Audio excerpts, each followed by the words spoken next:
Praise the Lord. இயேசுவின் ரத்தம் ஜெயம். தினமும் இயேசு நிகழ்ச்சிக்கு உங்களை கர்த்தராகிய இயேசு கிறிஸ்துவின் நாமத்தில் வரவேற்கிறேன். செய்தியின் தலைப்பு, இன்றே முற்றிலும் விடுதலை, இன்றே அற்புத வாழ்வின் ஆரம்பம். ஆதார வசனம் சங்கீதம் 126 1-4 வசனங்கள். சீயோனின் சிறையிருப்பை கர்த்தர் திருப்பும்போது சொப்பனம் காண்கிறவர்கள் போல் இருந்தோம். கர்த்தாவே, தெற்கத்தி வெள்ளங்களை திருப்புவது போல எங்கள் சிறையிருப்பை திருப்போம். ஹல்லேலூயா. மகிமையான உன்னத மக்களே, ஒரு சிறு ஜெபம் செய்வதற்கு என்னோடு இணைந்து கொள்ளுங்கள். தகப்பனே, இந்த நாளுக்காக ஸ்தோத்திரம். இந்த செய்தியை யாரெல்லாம் கேட்கிறார்களோ அவர்கள் இன்று என்ன வேலை முக்கியமாக செய்ய வேண்டும், முடிவு எடுக்க வேண்டும், தீர்மானம் எடுக்க வேண்டும் என்று நிர்ணயித்திருக்கிறார்களோ உம்முடைய ஆலோசனை அவர்களுக்கு நிரம்ப கிடைக்கட்டும். பாதுகாப்பீராக. இந்த நாள் அற்புத நாளாக மாற்றி கொடுப்பீராக. இயேசுவின் நாமத்தில் பிதாவே, ஆமேன். அப்படியே உங்களுக்கு நடக்கும். ஹல்லேலூயா. இது மேற்கண்ட வசனம் தாவீது ஜெபிக்கக்கூடிய ஜெபம். ஜெபத்திற்கு முன்பாக அவன் ஒரு சாட்சியை சொல்கிறான். முன்பு அப்படி இருந்தோம், நீர் சிறையிருப்பை திருப்பினீர், மறுபடியும் மாட்டிக்கொண்டோம், இப்பொழுது திருப்பும் என்று முதல் ஒரு சாட்சியை சொல்லி பின் ஜெபிப்பது போல இந்த வசனம் அமைந்திருக்கிறது. சிறையிருப்பு என்பது அடிமைத்தனம். கடன் வாங்கினவன் கடன் கொடுத்தவனுக்கு அடிமை. நீதிமொழிகள் 22:7. சுயாதீனமாக வாழ முடியாது. உலகம் பொல்லாங்கனுக்குள் கிடக்கிறது. இந்த பொல்லாத உலகில்தான் நாம் வாழ்கிறோம். இங்கே இருக்கும் வரை அறிந்தோ அறியாமலோ ஏதோ ஒன்றுக்குள் சிக்கிக்கொண்டு அடிமையாகி வெளியேற முடியாமல் இருக்க நிறைய வாய்ப்புகள் உண்டு. ஆண்டவரின் பிள்ளைகளும் இதிலே மாட்டிக்கொள்ள பிசாசு வலையை விரித்து விழமாட்டானா என்று காத்து கொண்டிருக்கிறார். சாத்தானுக்கு உலகத்தின் மேல் கவலையும் இல்லை, கவனமும் இல்லை. ரட்சிக்கப்பட்ட நம்மேல்தான் அவனது முழு கவனமும். எவனை விழுங்கலாமோ என்று வகை தேடி சுற்றி திரிகிறான். 1 பேதுரு 5:8. ஆகவே நாம் விழித்திருக்க வேண்டும், தெளிந்து புத்தியர்களாக இருக்க வேண்டும். ஆண்டவரின் மக்களுக்கு தேவ பாதுகாப்பு உண்டு, வேலி உண்டு. செப்பனியா 3:15 சொன்னபடி இஸ்ரவேலின் ராஜாவாகிய கர்த்தர் நம் நடுவில் இருப்பதால் நாம் தீங்கை காண்பதில்லை. இருந்தும் தீங்கு, சிறையிருப்பு வருகிறது என்றால் நாமவே விருந்து கொடுத்து வரவேற்பதாகும். வெடிப்புள்ள தொட்டியை நாமே உண்டாக்கி கொண்டோம். அதில் எவ்வளவு கிருபையின் தண்ணீர் ஊற்றினாலும் வெளியேறிவிடும். இது நம்முடைய அஜாக்கிரதையினால். சில சிறையிருப்புகள் கர்த்தரே நியமிக்கிறார், அனுமதிக்கிறார். அது தேவ திட்டம். இஸ்ரவேல் மக்கள் 430 வருடங்கள் எகிப்தின் சிறையிருப்பில் இருப்பார்கள் என்று ஆபிரகாமிடம் தேவன் சொன்னார். இன்னும் அப்படிப்பட்ட தேசமே உண்டாகவில்லை, இனமும் உண்டாகவில்லை. ஆனால் கர்த்தர் சொன்னார், அதோடு நிறுத்தி கொள்ளவில்லை. அவர்களை மறுபடியும் 4ஆம் தலைமுறையில் கானான் இங்கு கொண்டு வந்து சேர்ப்பேன் என்றார். ஆதியாகமம் 15:13-16. ஈசாக்கிடம் சொன்னார், யாக்கோபிடம் சொன்னார், வாக்குத்தத்தம் கொடுத்தார், உறுதி பண்ணினார். அப்பொழுது கேலண்டர் இல்லை, எழுத்து வடிவில் வாக்குத்தத்தமும் இல்லை, வாய்மொழியாகவே சொல்லப்பட்டு வந்தது. இந்த இஸ்ரவேல் மக்களுக்கு தெரியாது அந்த காலம் முடிந்து விட்டதையா இல்லையா என்று. ஆனால் தேவனுக்கு தெரியுமே. இவர்களை விடுதலையாக்கி வெளியே கொண்டு வந்து வனாந்திரத்திலே வழி நடத்தி சீனாய் மலையிலே 10 கட்டளைகள் கொடுத்து எப்படி வாழ வேண்டும் நியமங்களை மோசேயிடம் சொல்லி நியாய பிரமாணத்தை ஏற்படுத்தி கொடுத்து கொண்டு வந்து கானான் சேர்த்தார். தலையாக செயல்பட்ட மோசேயை எகிப்தின் அரண்மனையிலேயே வளர்க்க வைத்து, பார்வோனுக்கு தெரியாது ஒரு காலத்தில் இவன் நமக்கு எதிரியாக வருவான் என்று. சிவந்த சமுத்திரத்திலே நம் படை முழுவதும் அவிழ்ந்து அழியும் என்று தெரியாமலேயே பார்வோன் மோசேயை வளர்த்தான் அரண்மனையிலே. அது தேவ திட்டம். பின் காலம் வந்தது. ஒரு நிமிடம் கூட தாமதிக்காமல் பிசைந்த மாவு புளிக்கும் முன்னே புறப்பட வைத்தார். யாத்திராகம் 12:34. பஸ்காவின் நியமம் அன்றே அவர்களுக்கு கொடுக்கப்பட்டது. அப்படி உங்கள் வாழ்வில், குடும்பத்தில் பரம்பரையாக ஏதோ ஒன்று உங்களை அடிமைப்படுத்தி கொண்டிருக்கிறது என்றால், இது யாரால் வந்தது என்று ஆராயாமல், எப்பொழுதோ விடியட்டும் என்று காத்திராமல், இன்றே இயேசுவிடம் உமது இரத்தத்தின் மகிமையை விளங்கச் செய்யும் தகப்பனே, போதும் தகப்பனே, இன்றோடு முடியட்டும், விடியட்டும், இந்த சிறையிருப்பை திருப்பும் ஐயா என்று ஜெபியுங்கள். தொடர்ந்து ஜெபியுங்கள். முற்றிலும் விடுதலையாவீர்கள். அது எத்தனை தலைமுறையாக தொடர்ந்து வந்தாலும் இன்று விடுதலை கிடைக்கும். கிருபையின் காலத்தில் நாம் வாழ்கிறோம். அவருடைய கிருபை போதுமானது.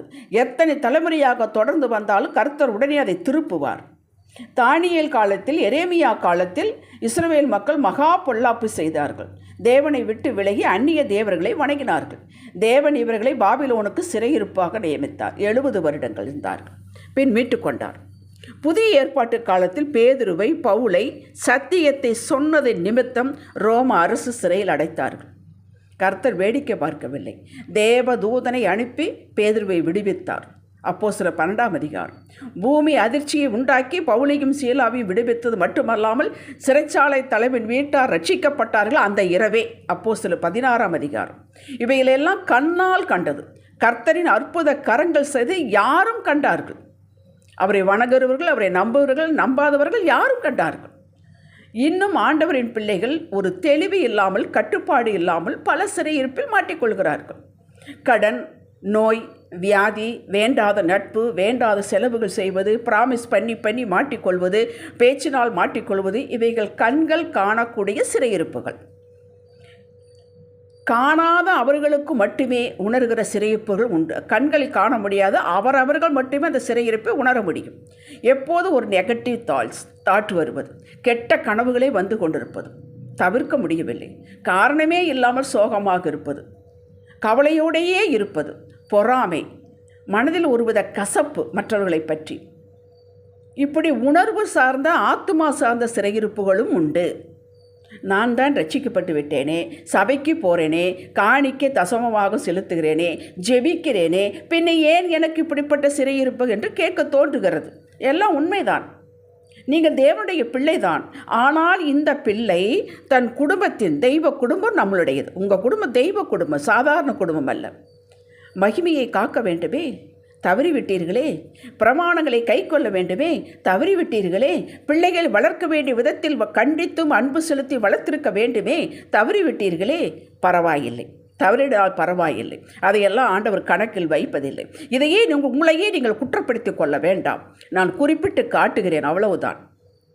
இந்த இடத்தில் எல்லாவற்றையும் அழித்து புதிய சிலேட்டில் எழுதுவது போல கர்த்தர் எழுதி உங்களை வழிநடத்த காத்திருக்கிறார். நாம் கேட்க வேண்டும், உதவியை கேட்க வேண்டும், மன்னிப்பு கேட்க வேண்டும். இன்றே ஒப்பு கொடுத்து எதிலிருந்து எல்லாம் வெளியே வர வேண்டும், விடுதலை வேண்டும் என்பதை பட்டியலிட்டு அறிக்கையிட்டு கேளுங்கள். தகப்பனிடம் கேளுங்கள். அவர்தான் விடுதலை கொடுக்க முடியும். அவரது ரத்தம்தான் விடுதலை கொடுக்க முடியும். அவரது வார்த்தையில் தான் விடுதலை இருக்கிறது. அவர் நாமம்தான் பெரிய நாமம், வல்லமையில் பெரிய நாமம். திருப்பம் ஐயா, திரும்பிக் கொள்வேன், உங்கள் முகத்திற்கு முன்பாக நிலத்திற்க பலந்தாரும் தகப்பனே என்று குழந்தையைப் போல கேளுங்கள். திருப்புவது மட்டுமல்ல, மறுபடியும் அதில் சிக்கிக் கொள்ளாமல் இருக்க கிருபை தருவார். நீங்கள் செய்ய வேண்டியது, ஜெபத்துடன் நான் விடுதலையாகிவிட்டேன், ஜெபித்து முடிந்ததும் ஆண்டவர் உங்களுக்கு விடுதலை கொடுத்து விட்டார் என்பதை நீங்கள் விசுவாசிக்க வேண்டும் என்று மனதில் விசுவாசித்து, இனி அடிமை போல் இராமல் சுதந்திரவாளியாக முதலில் மனதில் வாழ ஆரம்பிக்க வேண்டும். பேச்சிலே செயலிலே காட்ட வேண்டும். கடன் வாங்கியிருந்தால் அவர்களுக்கு முன்பாக நீங்கள் கீழே குனிந்து இருக்க வேண்டிய அவசியமில்லை. சீக்கிரமாக அந்த கடனை கட்டிவிடுவீர்கள். ஆண்டவர் வழிகாட்டுவார். குமாரன் விடுதலையானால் மெய்யாக விடுதலையாவீர்கள் என்றிருக்கிறது, ரோமர் 8:36. பின் தொடர்ந்து பழைய சுபாவ எண்ணம் வராமல் காத்துக்கொள்ள தேவ வசனங்களை தியானியுங்கள். என்னெல்லாம் கெட்டது வெளியேற வேண்டும் நினைக்கிறீர்களோ அது போகாது. போ என்றாலும் போகாது. அதற்கு என்ன செய்ய வேண்டும்? நல்ல எண்ணங்களை உள்ளே வையுங்கள். நல்ல எண்ணங்கள் எதில் இருக்கிறது? தேவ வசனத்தில் மட்டும்தான் இருக்கிறது. தேவ வசனங்களை சிறு குழந்தையைப் போல மனப்பாடம் பண்ணுங்கள். அதையே தியானியுங்கள். மாடு அசைபோடுவது போல அதையே தியானியுங்கள். நாம தானே திருந்தி விட்டோமே என்று இனி நம்மை ஒன்றும் செய்ய முடியாது, அசைக்க முடியாது என்று நிர்விசாரமாக பழைய வேண்டாத நட்பு தொடர்பு கொள்ளக்கூடாது. அந்த வழியாகவே போகக்கூடாது. ஆஃபீஸ் முடிந்தது நேர வீட்டுக்கு வந்து விட வேண்டும். மறுபடியும் மாட்டிக்கொள்வேமே என்ற எண்ணம் தலைதூக்க விடாதீர்கள். அதே சமயத்தில் அந்த எண்ணம் வரவும் அனுமதிக்காதீர்கள். நீங்கள் செய்யக்கூடாது என்று சொல்லவில்லை, நீங்கள் செய்ய மாட்டீர்கள் என்று நான் உறுதியளிக்கிறேன். பாடுகளை மறந்து விடுங்கள், பாடங்களை எடுத்து கையில் கொள்ளுங்கள். இவ்வளவு காலம் வீணாகிவிட்டதே என்ற எண்ணமே ஒரு சிறையிருப்புத்தான். போய்விட்டது. அதற்கு பதிலாக ஆண்டவர் அதிக காலத்தை தருவார், கூட்டி தருவார். புது பலன், புது வாழ்வு கர்த்தர் தருவார். கர்த்தரை தேடுவதில் உங்கள் நேரத்தை அதிகம் கொடுங்கள். சாதாரணமாக, நிதானமாக, தெளிவாக இருங்கள். தெளிவாக இருக்க வேண்டியது ரொம்ப ரொம்ப முக்கியம். யார் மேலேயும் குற்றம் சாட்டாதீர்கள். உங்களது சிந்தை, பேச்சு செயலில் கவனமாயிருங்கள். 24/7 உங்களோடு கர்த்தர் இருக்கிறார் என்ற நிச்சயத்தை விட்டு விடாதீர்கள். அதை ஒரு 100 முறை வேண்டுமானாலும் சொல்லுங்கள். கர்த்தர் என்னோடு இருக்கிறார், நான் ரட்சிக்கப்பட்ட நீதிமான், நான் நீதிமான்குரிய ஆசீர்வாதம் எனக்கு உண்டு, எனக்கு நிச்சயமாக கிடைக்கும், வந்து சேரு, ஏன் இன்றே கூட கிடைக்கும் என்று வாய்விட்டு சொல்லுங்கள். பைத்தியமாக தோன்றினால் அது கெட்டுப்போகிறவர்களுக்கு பைத்தியம். ரட்சிக்கப்படும் நமக்கோ அது தேவ பலன். அவருடைய வார்த்தையை சொல்லுவது தேவ பலன்.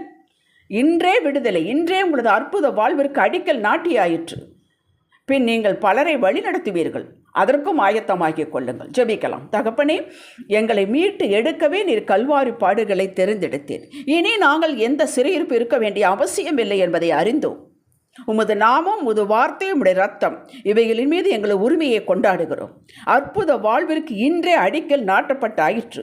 வாழ்வோம் அமோகமாக, பிறரையும் வாழ வைப்போம் என்று இயேசுவின் நாமத்தில் அறிக்கை செய்கிறோம் எங்கள் அருமை பிதாவே.